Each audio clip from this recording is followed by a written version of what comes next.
Hey everybody, welcome. Today we're going to be doing something unique and special. If you've been dealing with anxiety in any particular arena where maybe you're having difficulty performing, like you're having difficulty because anxiety is getting in the way of you producing a particular result at work.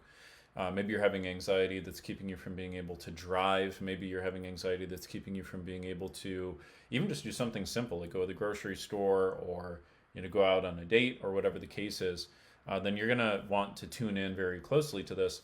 The inspiration for today's lesson is very unique. First time this has ever happened to me, but about a year ago, maybe a year and a half ago, I actually got someone referred to me who was training to be on Team USA for the Olympics. For this, as of the time of this recording, the Paris Olympics are going on right now, and she's participating in those Olympics. And so about 18 months ago, basically I got referred to this person, or they got referred to me rather.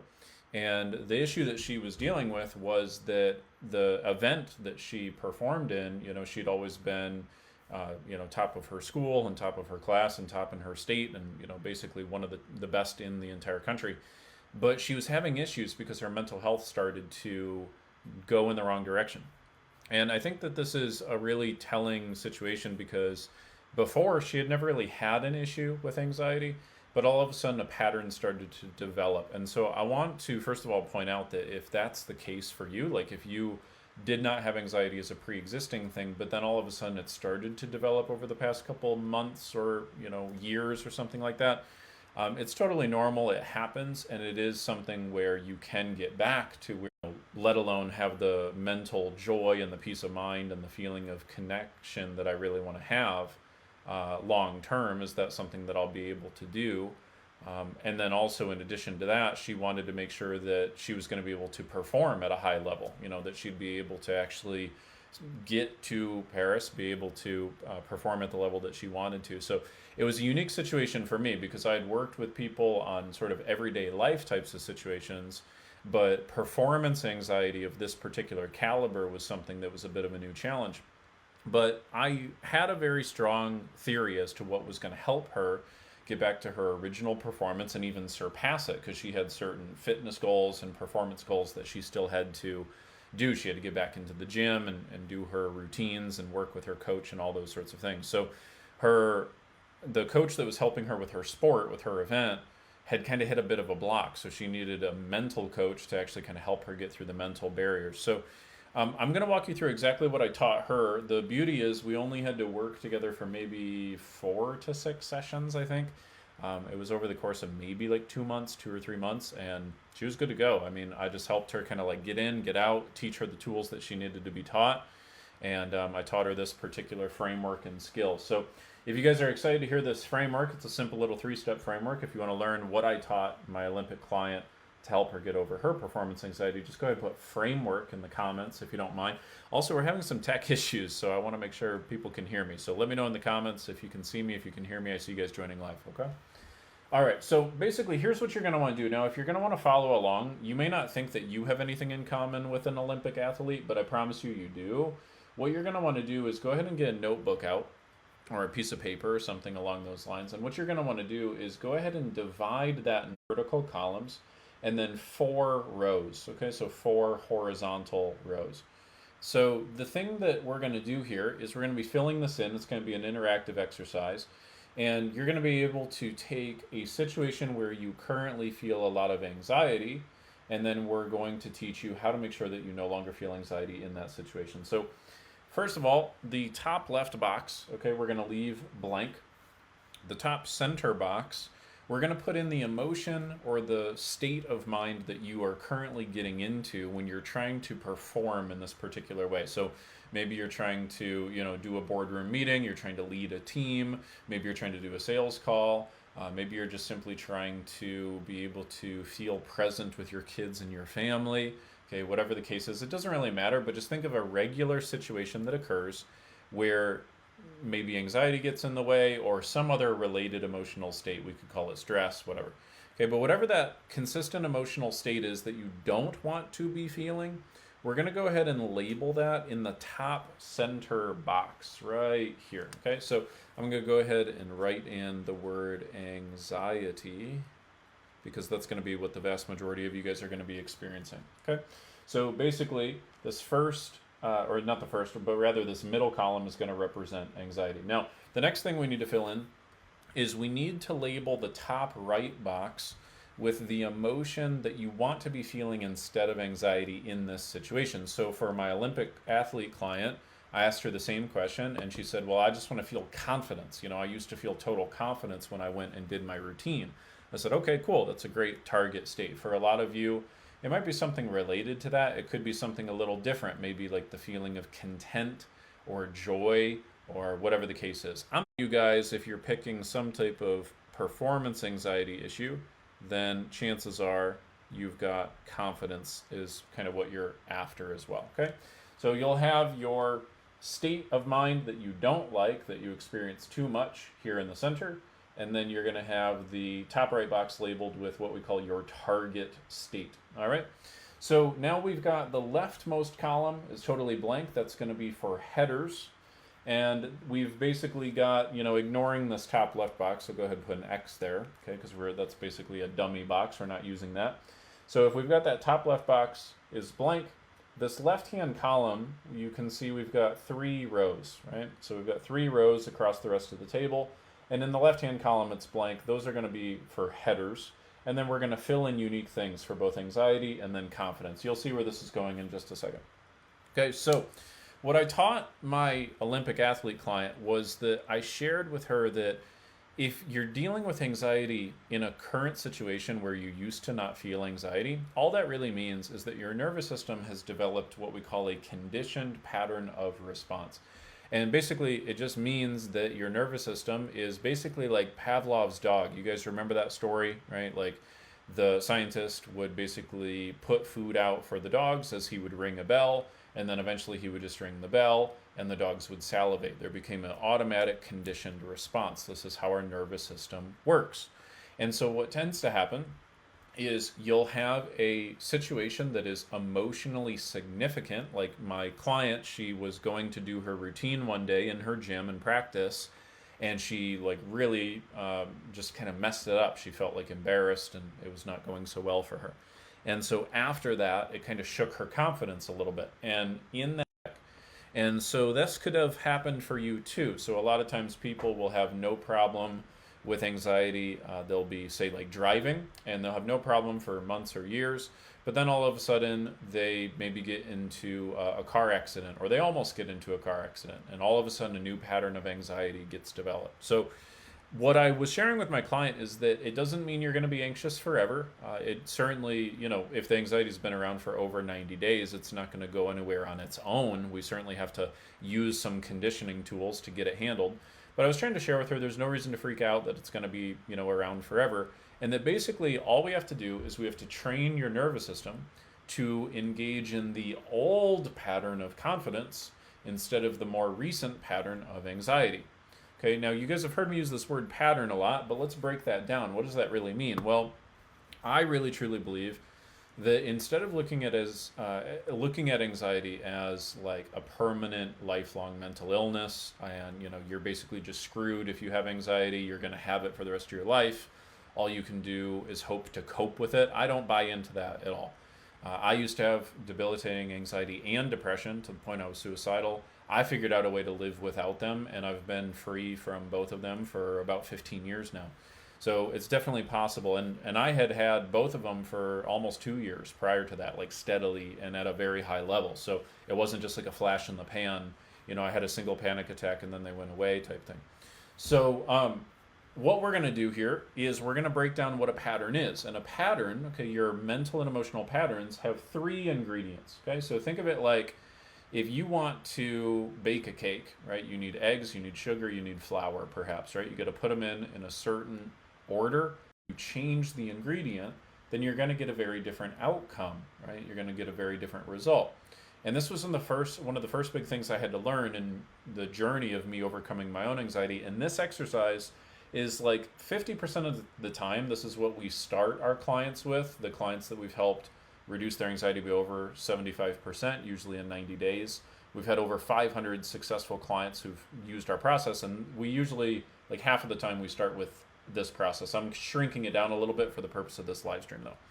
So what we do here is there are three ingredients. There are three ingredients to all emotions, and that's what we're going to briefly cover. Now, the very first one is what your mind focuses on and deletes. So we do focus / deletion in that first row. So you can kind of see it labeled right there. Okay, that first row is going to be labeled focus and deletion. So what I did with my Olympic client is I said, okay, here's what I want you to do. Remember the most recent time that you were going to do your routine, and I want you to recall how anxious you were feeling. So I basically told her, remember the recent time you were feeling this way and you were feeling anxious. And for those of you who are listening to this, you can do the same thing with whatever it is that you feel anxious during. So if you feel anxious when you're public speaking, then great. Just remember one of the recent times when you were trying to do your public speaking and you were feeling anxious. Okay, and go ahead and put in the comments, guys. Let me know, what is that situation that you frequently feel anxiety with, because maybe I can weave it into my examples. Okay, but what you do, and what I told my client to do, is I said, okay, great, close your eyes and imagine you're back in that moment all over again. You're back in your body.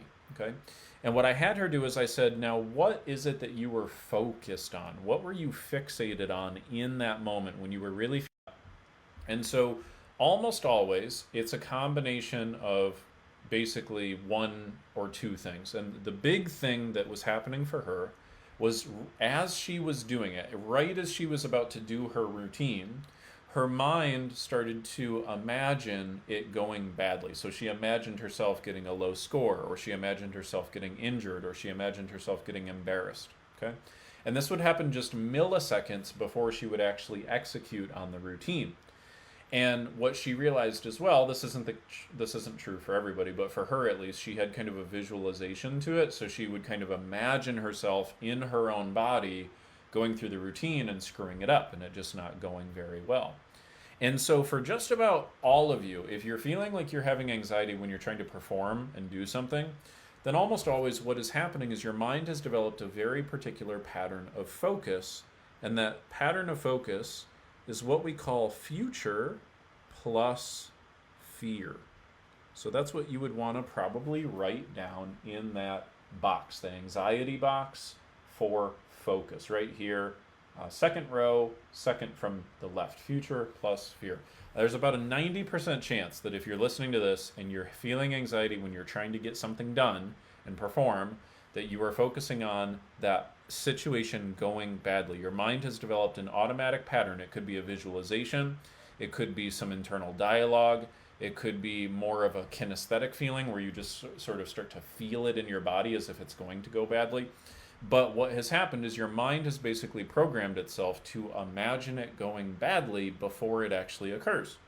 Now, what's interesting about this is I had my client also recall a time when she performed the routine perfectly. Like when she analyzing what makes her feel anxious, we're analyzing what creates a feeling of confidence as well. And it's the same thing for you guys.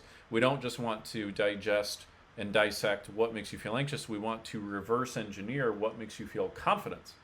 And so in the situation where she really felt confidence, it was exactly the opposite. What was happening is leading up to her doing her routine, she was imagining the future, but she was imagining the future that she desired, not the future that she feared. And this has become something that I have just kind of learned as kind of a basic law of the human psyche, is that the only way for the human brain to feel anxiety is to imagine something going badly in the future. That is it. Now, I know a lot of you are like, well, yeah, that sounds very common sense. That's what my brain does. But think about it like this, okay?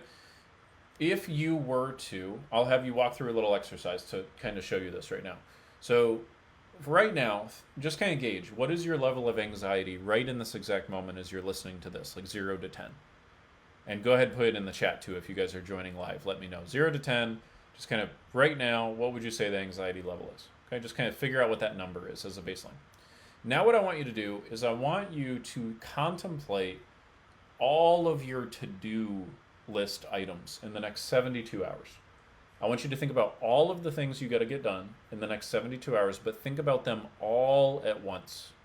Think about all the things you got to do and think about them all at once, and then tell me 0 to 10, what level does the anxiety get for you? I see some people who added in here 5 after taking my pills, 2 out of 10. Yeah.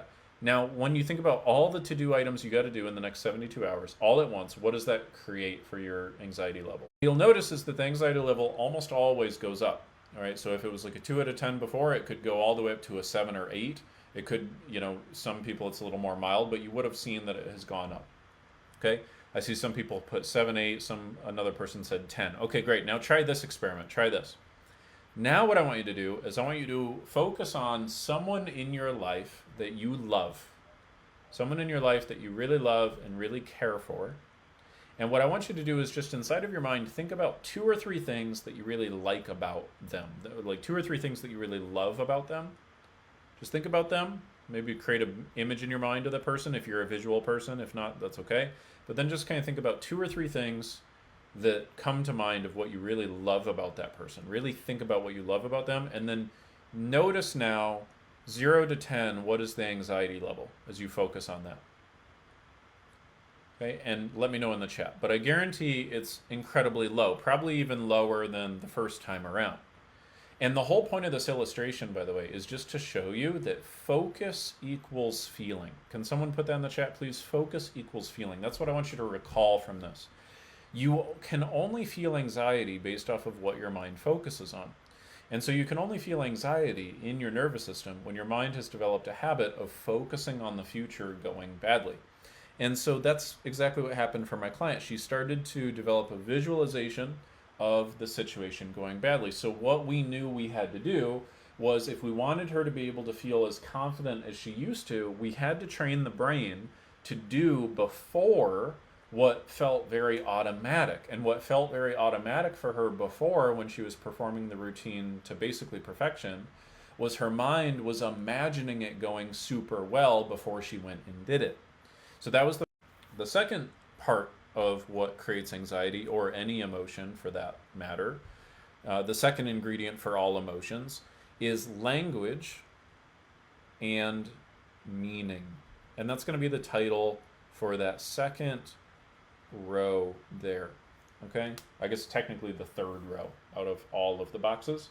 So you guys can see here, we're going to label that one language and meaning. Now what does that mean? Well, basically what that means is that the human nervous system will focus on something, such as visualizing your Olympic routine going well, or imagining it going badly, or imagining driving to work and there being a ton of traffic, and or for those of you guys who are dealing with agoraphobia, imagining yourself getting trapped somewhere.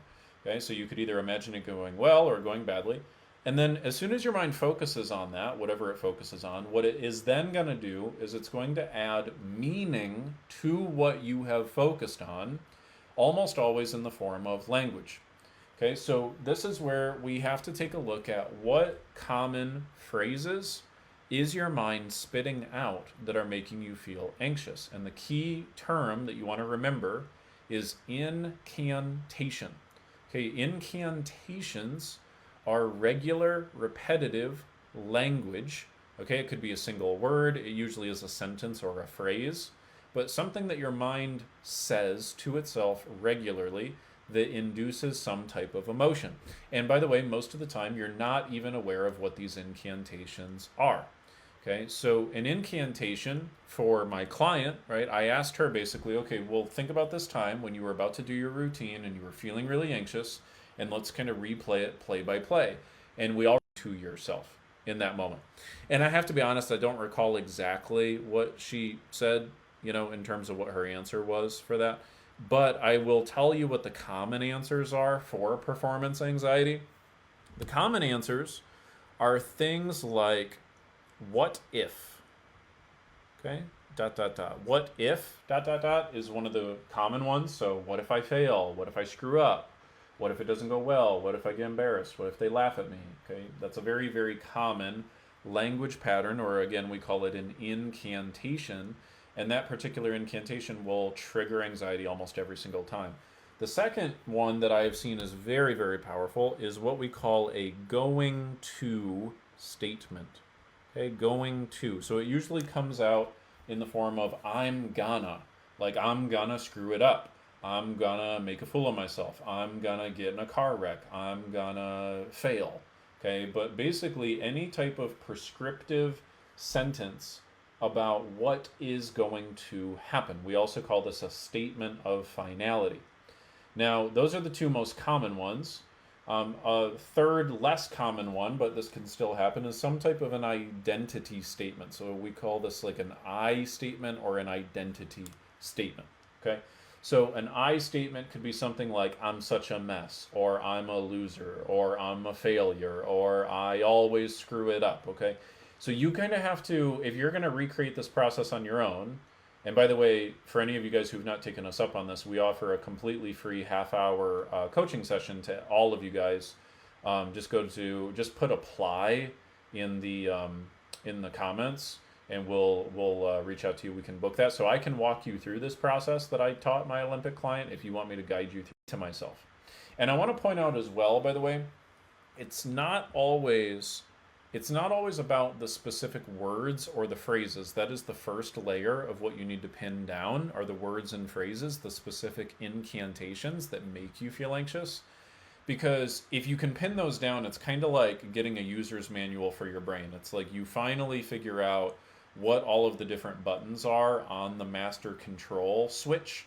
So you basically kind of figure out, what are all of the red buttons? That's what's in this anxiety column. What are all of the different red buttons that I need to stop pushing? And then what are all of the blue buttons that I need to start pushing more often in order to trigger myself to feel how I want to feel? That's what we do by mapping this process out. We call this process pattern mapping. Okay, so for her, I don't remember exactly, but those are kind of the common ones. Now, you got to figure out the words that you're using, but then you also want to figure out the tone that you're using, because very often, a lot of people have not done very well with trying to change their internal dialogue, because they change the words that they say to themselves, but they haven't learned how to train their brain to no longer use very, very high volume, or to use that very like anxious tone of voice that you're probably very used to. And in my experience, people are like 70 to 80% more susceptible to volume and tone of internal dialogue as opposed to the actual word choice. Because if you think about it, like 80% of meaning comes from tone and comes from like body language, you know what I mean? Comes from the things that are nonverbal. So one of the key things that I focused on with my Olympic client is I had her do all these little thought experiments. So I helped her figure out, okay, if you want to feel really, really confident, first of all, what do you need to say to yourself? So we figured out the exact words, the exact incantations. But then I had all dialogue until we figured out what made her feel confidence at like a 10 out of 10. Because it's different for different people. Some people, what makes them feel a 10 out of 10 confidence is by having like a very like assertive tone, like we can do this, like we've got this. For other people, it's a tone that's more like matter of fact, like no, I'm gonna crush the competition, like it's not even a question, right? And so that's a key thing that you want to figure out as well. So you can put that inside of your language and meaning box for anxiety and for confidence. You could put in there what kind of tone and what kind of volume have you used in the past that has triggered those feelings, okay? And then on the confidence side, I don't remember hers exactly, but I'll tell you that the ones that really work really well is you can also use a going to statement, but it's got to be a positive going to statement. So instead of I'm going to fail, I'm going to lose, etc., it's got to be no, I'm going to go kick some ass, or I'm going to go get that medal, right? Like something like that. I guarantee that was one of the things I taught her is like have your eye on the prize and use a positive statement of finality. That's what we call that, or a positive incantation. So some type of language pattern, but I want you to notice here, the language pattern that really induces confidence, this is a bit of a pro tip, okay, so pay close attention. If you really want to induce more confidence, you don't want to try to use just like more positive self-talk. So what a lot of people do is they'll say to themselves something like, okay, it's not that bad, it's not that bad, we can do this, it's gonna be okay, we'll be all right. Okay, but what instead you want to really do is you want to use very definitive statements about how it's going to be. So basically, like instead of using statements where you hope that it's going to go well, like, oh, I hope it's going to go good, I hope it'll be great, I hope it works out, an incantation for yourself where basically you say, this is how it's going to be.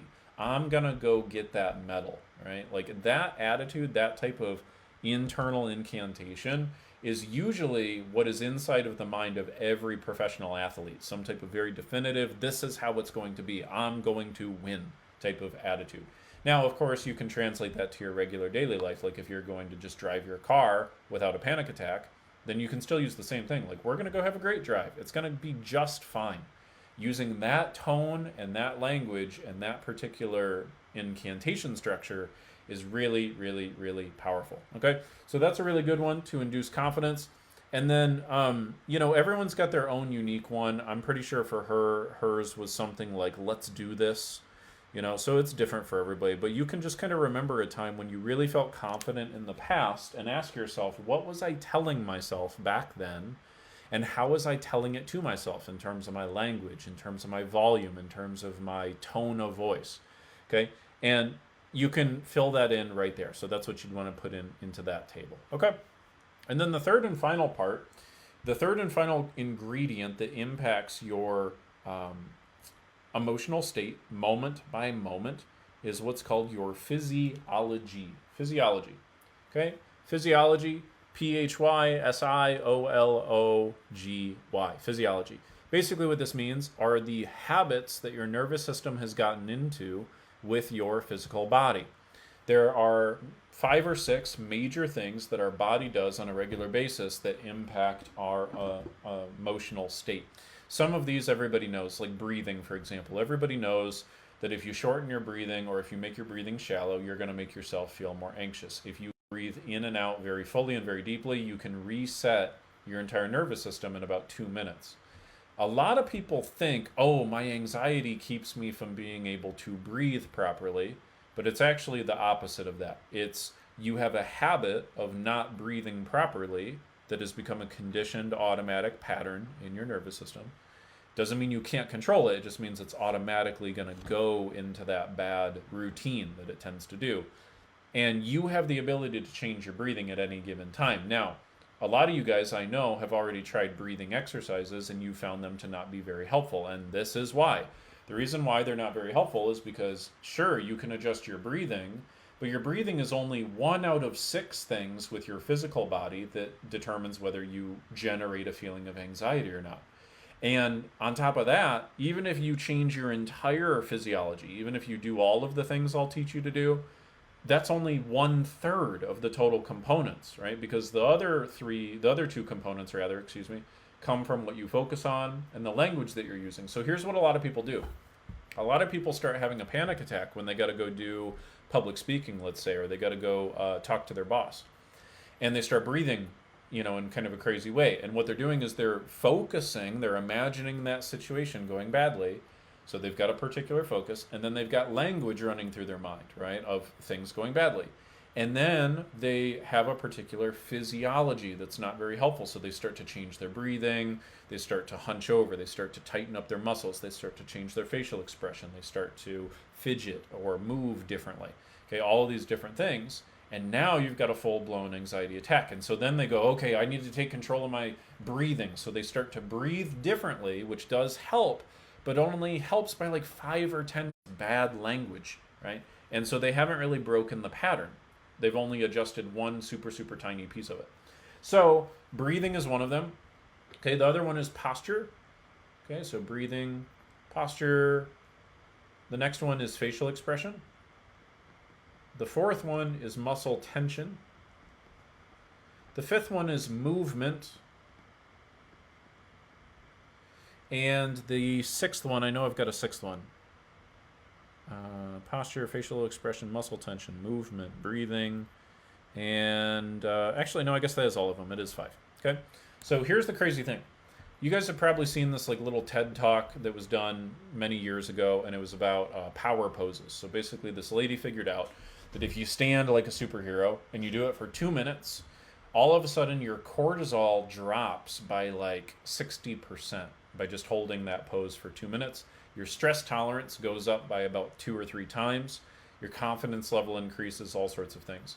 So basically what she was instructing people to do is to hold a different physiology, an empowered physiology for a couple minutes a day.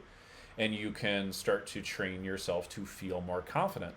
And it works. It actually works. There's a lot of science behind it, and it works. It seems kind of silly, but it does work. The challenge I find, however, is that if you just work on physiology, you're missing the other two parts of the puzzle. If we work on physiology, but we don't deal with the fact that your mind keeps spitting out constant intrusive negative thoughts all day, every day, it's not really going to get to the real source of the issue. If you change your physiology, but we don't change the fact that your mind automatically visualizes things going badly, that's not really going to solve the issue. We have to deal with all three sides of the triangle. We have to obliterate it if we really want to live a life where we're not just coping with things. Client do is I basically said, okay, when you're getting ready for your event, I had her remember the time when she really felt anxious, when she was going to do her event and she was feeling anxious. I said, okay, when you were going through your event and you were kind of walking into the gym, right, and you were getting ready to do that, how were you breathing, right? How were you holding your head and your posture? How were you tensing any muscles, like in your neck, in your shoulders? What was your facial expression? What was the movement that you were doing? Now, again, she was totally unconscious of all of this stuff. It was not something she was very aware of, so it was tough for her to answer that at first. I had to stick with it for a couple minutes, but basically what she was able to remember is that she walked in kind of with her head down, and she was kind of breathing shallow, and she had some tension up in her neck, and she had this kind of like defeated facial expression. She kind of walked in with this very particular physiology, right, of like, I'm not going to be able to do this. And I then had her contrast that with the physiology she had when she totally crushed it, right, when she was feeling completely, totally confident, which goes down here in the bottom right box. And what we found out was it was basically the total opposite. So her head, instead of being down towards the ground, it was up, it was alert. She kind of had this, she told me she had this kind of like smirky little smile, the kind of this like, I'm going to crush this kind of smile. She was breathing differently, right? More deeply, more fully. She didn't have tension in her muscles. Her posture was more upright and upwards like that. And it was a completely different state. Now, many of you guys are going to doubt that this really makes a difference, but I want you to do a little experiment with me so long as you're not listening to this while you're driving, okay? Just play full out with me real quick and watch what happens. So again, take stock of what is your anxiety level in the chat, if you guys don't mind, please. Let me know. 0 to 10, what is the anxiety level that you're having right in this exact moment? Go ahead, put it in the chat and just kind of think about that feeling. 0 to 10, how high is it? Okay. Now what I want you to do is try this and really, truly do this, okay? I'll do it with you. What I want you to do is, first of all, go ahead and kind of hunch your posture over, okay? Put your head down towards the ground. Go ahead and do it. No one's watching. Nobody cares. Just do it, okay? And then what I want you to do is shallow your breathing up. So make your breathing tight and shallow. You're not taking very deep breaths. Now I want you to tense your neck and your shoulders. Tense your neck and your shoulders up. And then start fidgeting with your fingers and your toes. Okay? And put a frown on your face. And as you do that, as you do all those things, tell me 0 to 10, kind of answer for yourself, 0 to 10, what kind of anxiety level does that create for you as you do those things?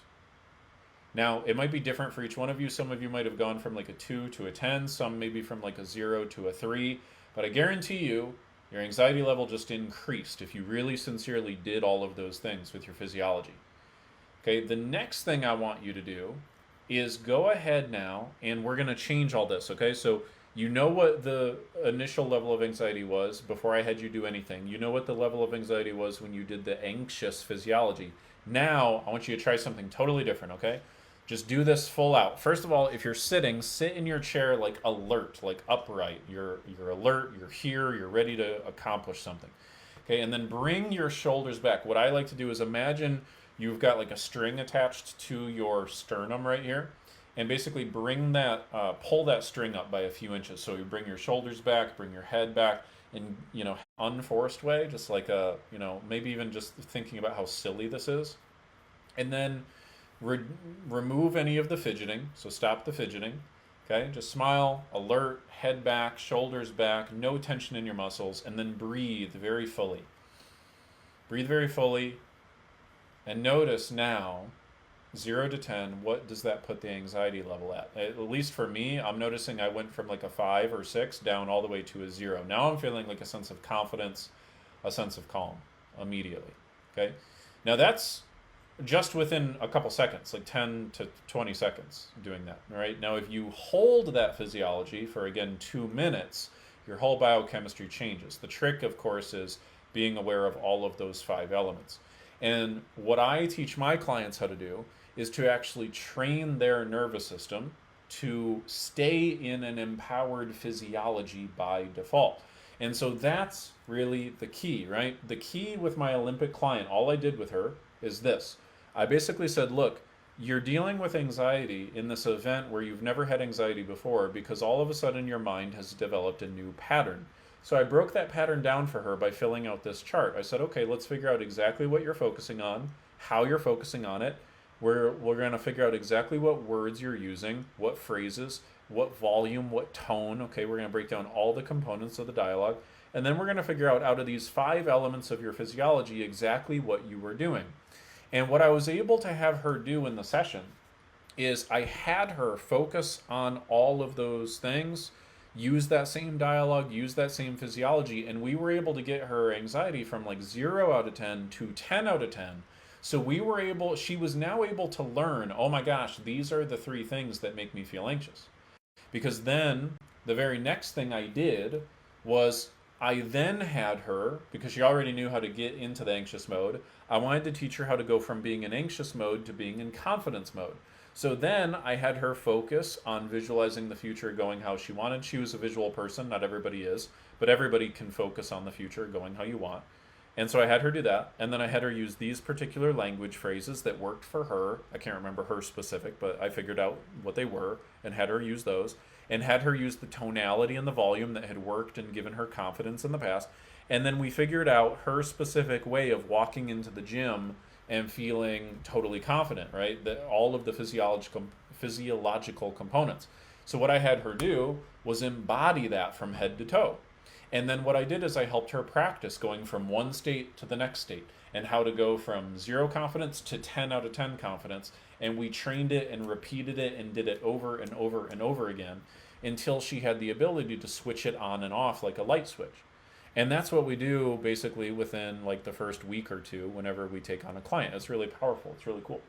So I'm sharing this with you because if you've had difficulty performing in any type of world, like whether it's at work or at home or whatever it is, I want you to know that it doesn't have to be permanent. You just have a conditioned automatic pattern. Now, don't get me wrong. If you don't find the right brain retraining strategies, then yeah, it is going to stick around indefinitely.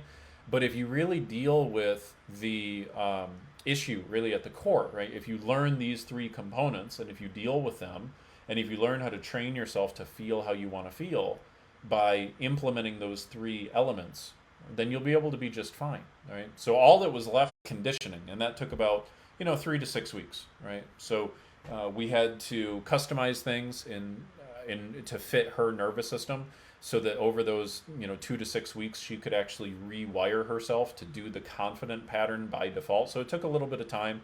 It happened a little sooner for her than the typical client. Usually it takes about 90 days for my average client, but for her it was pretty simple and easy.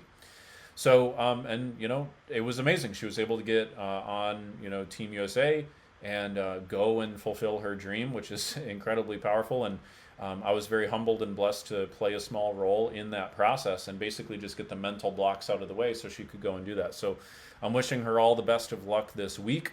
I'm hoping that she does incredibly well with that process. And for all of you guys at home, I hope that you can learn something from this so that you can actually apply it in your own world. If you guys are brand new to our community and our world, you can, if this is the first time you're deciding to do so, we offer one completely free coaching session. It's a half-hour coaching session directly with me. And if you'd like to book that, just go ahead and either put apply in the comments and we'll go ahead and shoot you a message. We'll go ahead and get that booked up. Or if you're joining on our podcast later on, you can go ahead and go to mentalhealthcoaching.com and do that. And it's a full half hour of literally me just coaching you and directly helping you. There's no catch, there's no strings attached. It's literally just me helping you out. And the reason I do that is because I know that if I just lead with providing value for you up front directly, then at a minimum, I'll have made your life better, even if you don't end up becoming a client of mine, which is great. I love to just help people out. And then if I deliver a lot of value for you in that half hour and you like what you hear and you like what you're learning and you decide you want to apply to be a full client, then we can have that conversation too.